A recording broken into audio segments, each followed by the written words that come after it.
Landfill. Phooey! What a garbage smell!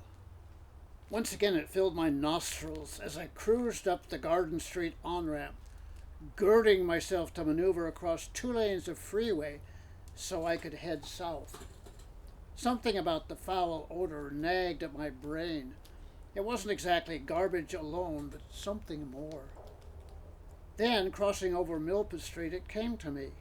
A landfill. That's what it smelled like. Not any old landfill, but specifically the one in the hills west of Durango. The one I became intimately acquainted with a dozen years ago. When we came to Colorado from Phoenix in 1985, my family and I moved into a pleasant house on 2 acres, 10 miles from town. We wanted to live in the country and were prepared to do without such city amenities as regular garbage pickup. With the battered 1972 Chevy El Camino pickup, a parting gift from my son Eddie, I could accomplish many useful jobs. Hauling lumber and other building materials out from town, picking up bales of hay for Darlene's 2 horses, and hauling our trash and garbage 12 miles to the county landfill. I made the trip every 2 to 3 weeks. In the interim, we stored it in large white plastic bags in the old coal room behind the garage. It became something of a ritual for me. After backing up to the door, slung as many as 24 heavy bags into the truck bed, dodging the rats whose temporary homes in the midst of our garbage bags were being disrupted. Once in a while, 1 or 2 of them would stow away with the sacks and take the ride to the landfill with me.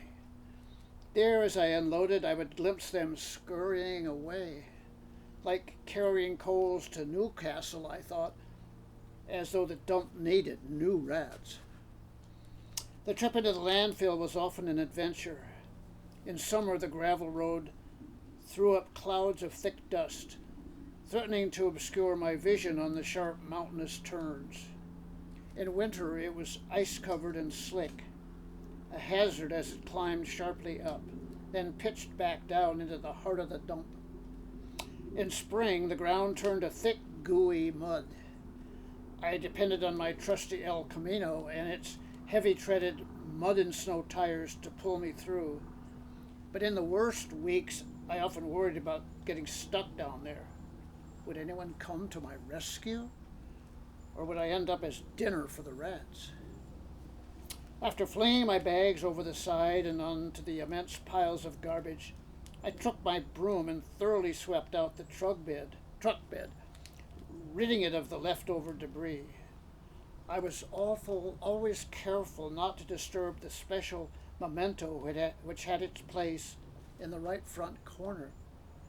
Son Eddie had reverently pointed it out to me on the day he turned the truck over to me. It was a leather-bound copy of the New Testament, open to Romans 2. Quote, "Take care that you keep your life clean and undefiled," unquote. It had been lying in that precise spot on the day he bought the El Camino from a saxophonist in North Phoenix. There had been no conversation about it at that time. Eddie simply honored its presence. I scrupulously did the same.